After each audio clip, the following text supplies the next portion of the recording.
Hi అండి, ఎలా ఉన్నారు అందరూ? బనానా మిల్క్ షేక్కి బనానాస్ అండ్ ఓరియో బిస్కెట్స్, చక్కెర, పాలు తీసుకోవాలి. ఇప్పుడు బనానాస్ కట్ చేసుకునేసి అండ్ ఓరియో బిస్కెట్స్ కూడా కొంచెం తుంచి పెట్టుకోండి. నెక్స్ట్ పాలు, చక్కెర, మిల్క్ పౌడర్ కావాలంటే మిల్క్ పౌడర్ కూడా మీరు యూస్ చేసుకోవచ్చు. ఇప్పుడు ఒక మిక్సీ జార్ని తీసుకొని మిక్సీ జార్లోకి ఫస్ట్గా మనం కట్ చేసుకున్న బనానాస్, ఇంకా తుంచి పెట్టుకున్న ఓరియో బిస్కెట్స్ యాడ్ చేసుకోవాలి.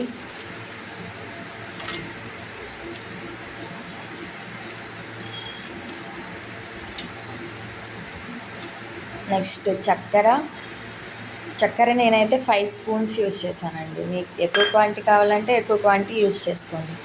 ఇంకా పాలు,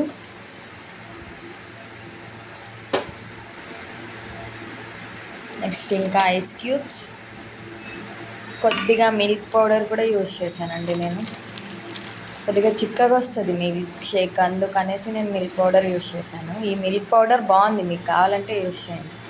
దెన్ మిల్క్ షేక్ రెడీ.